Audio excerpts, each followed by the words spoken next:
So I'm here again with Dr. Janet Smith Warfield.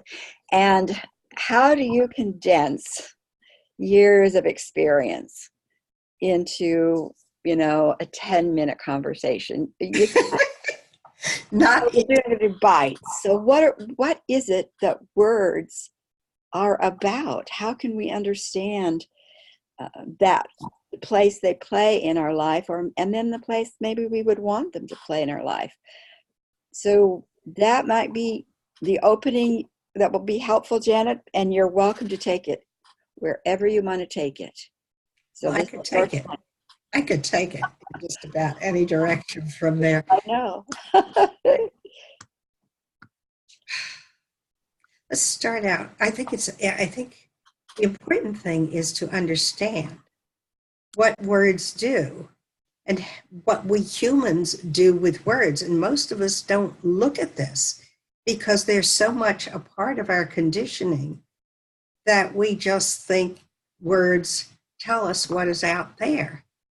And they're very useful because lots of times we'll see things from the same perspective, which means we can work more effectively together. We can communicate with one another. We can share ideas and ways of shaping the world with one another. And there's some ways of doing that that work better than others. So that's what words do, though. They separate, they divide, and they categorize. And an analogy I like to use here is if you think of yourself as being part of an energetic flow, it just keeps moving and changing and shifting, and you're just in there. You're just part of it. You've probably been in moments in your own life when you felt very much in the flow of whatever's going on around you. But then suddenly you bump into a rock, or something scratches you on the face, and you pull back, In the head. or whatever it is, and you pull back, and at that point, your mind is stopping that flow at a single frame. If you think of it as a moving picture, your mind then stops that frame when it gets hurt or hit, or something happens that you don't expect, that kind of stops you for a minute.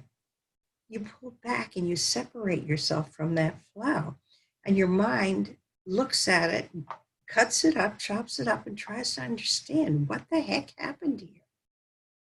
And we do it differently depending on what part of that drama we were in. If we were the one who bumped into somebody else, we probably frame it differently, verbally, from the person who was bumped into. So that's what we do with words. And as soon as we separate ourselves from that flow, then we have lost that connection with something I like to call power greater than myself. And the challenge is then, once you're separating yourself from what's out there, and you're looking at what's out there, and you're looking at the single frame of what's out there and trying to figure it out, maybe eventually all the pieces come together. But they come together differently for you from the way they come together for other people. So, but you're separate from the energy, from that flow, when your mind is actively trying to figure out what's going on and analyzing. And it's useful in a lot of ways. I mean, we wouldn't have been able to put men and women on the moon without our minds. We wouldn't have electricity. We wouldn't have cars. There's a lot that our minds can do, but we just need to, really, the bottom line is stay out of self-righteousness and realize that we are creators and we are co-creators. So if we use our words to create and co-create with one another, we can actually share thoughts, share ideas, and then it's a giving and a receiving, which actually, I think it's almost like the spiral dynamics that they talk about. I hadn't thought about that one before. There was a Polish semanticist named Alfred Korzybski, and he is famous for the saying, "The map is not the territory." And I elaborate on that Yeah, the map is not the territory. That means the words are not the experience. If you get that one point, really get it deep, it makes a huge difference in your life, because then you're always trying to bring people back to the present moment experience. And you can use words sometimes to do that, but it's a very creative process. It's not the kind of thing that scientists would do, where they just say, we're here, we want to go here, and we have to figure out these are the steps we take to get there. It doesn't work that way, because it's fluid and flexible and energetic and dynamic. So anyway, you have Alfred Korzybski and additional things. The words are not the experience. The menu is not the food you put in your mouth, which is an easier analogy or metaphor to understand. Looking at a map of driving up I-75 on the west coast of Florida is not the same of actually being in a car doing the driving and looking at the scenery. Different experiences. And once you get that, you can just detach from a lot of these words that are flying around you. You don't take anything personally. You actually use it as a winning other people's worldviews, where they're coming from. And then you can ask questions to get clarity. What does that mean to you? You're connecting with people instead of smashing them down or fighting against them. Let me finish this thought, and I had another one if I can remember it. Have what John Grinder and Carmen Bostic St. Clair did, some of the work they've done with neuro-linguistic programming, where there's a book that they wrote, The Wind. The entire first chapter is devoted to a concept of, we're using words here. We're using theory, we're using concepts. But the concept is first access. First access, what our neurology can actually access or take in. There are sounds that our ears cannot hear. Dogs can hear them. They've demonstrated they can't. There are light waves that our eyes can't process. So we're already limited by what our neurology can actually process, this data that is constantly coming toward us, or feels as if it's coming toward us. And then on top of that, we superimpose language. And this is what I was talking about earlier when I say language separates, divides, and categorizes, because that's what it does. Words that work. I don't know. Are you familiar with Ken Wilber's AQAL diagram? You're muted. I've heard you refer to it before, but Okay. but I'm not familiar with it. I was going to use it as kind of a conceptual framework to explain what I was going to say, but it's again a very useful tool, conceptual tool. These are tools; they're vehicles, they're not truths. If you start using first-person singular language, well, a lot of people are going to accuse you of being selfish and self-centered and all that kind of stuff.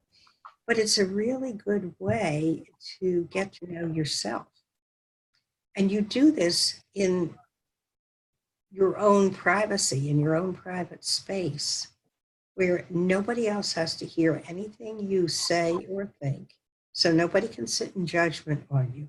You do this without censorship. Journaling is a really good technique for this. You sit down and you write. You write whatever comes into your head. And then you can look at what has come into your head.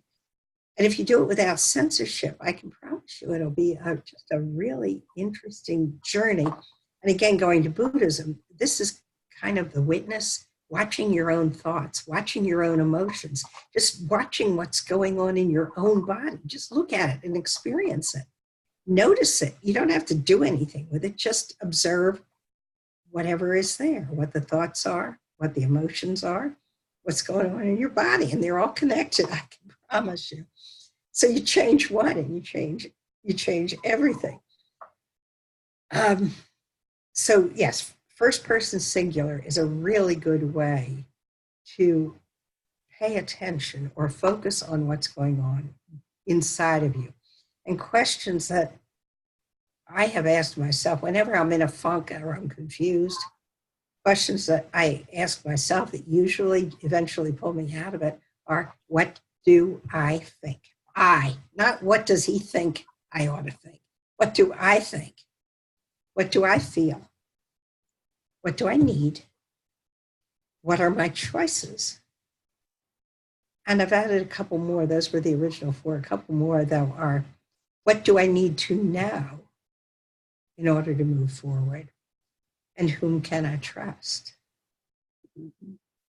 And when I can start answering those questions just for myself, I generally feel safer. I know I'm in choice. And it usually releases some blocks that I didn't even know were there and allows me to move forward, even if it's just taking the next step, whatever that next step is, to move my life in the kind of direction I want to go. What can I do to make my life safer, for example?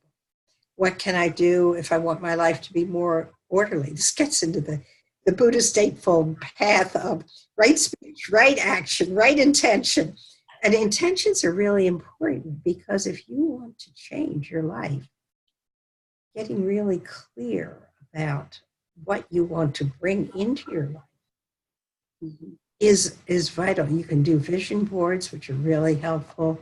You can recite mantras, which come from the Hindu tradition. These are all tools or techniques to increase your own clarity and your own self-awareness. And after that, then you can get into interacting with other people, which is a lot more challenging. But you've got to know yourself first. Words on the Temple of Delphi. Yeah, no, yes, I like that. And those are really, really, really very practical and powerful. And it puts you back in the driver's seat. And I think a lot of our words that I hear out in the world today are all about the other and changing Exactly. the other. And so And that's this dynamic, which we have all been taught through the patriarchal system for how many thousands of years, or right. A long time.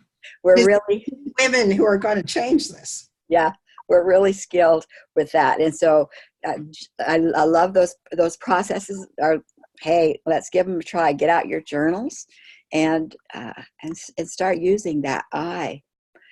And use those questions that Janet has put forth for us. So, Janet, so thank you so much for sharing your wisdom through your words, challenging us to think about and notice our words, and are they really wise ones for us? That's going to be and playing with them and playing. Aware that you're always in choice. Mm-hmm. Mm-hmm. You don't even have to speak. You can just keep your mouth shut and listen. And listen. Yep. Or ask questions. A couple of other things real fast would be telling stories. But again, this is first person singular. This is the way I am seeing the world right here, right now. Mm-hmm. Mm-hmm. This was the way I thought about and felt about my experience. So you're not in a self-righteous stance. You're not telling somebody else that they have to do things the way you did them, but you're sharing information. This is kind of Teilhard de Chardin's noosphere, this information exchange. When you can get into an information exchange with another person, as opposed to trying to change their conduct, you are just, everything will change for you, I promise you. So look for giving out pennies. Hey, thanks so much. And we'll talk again.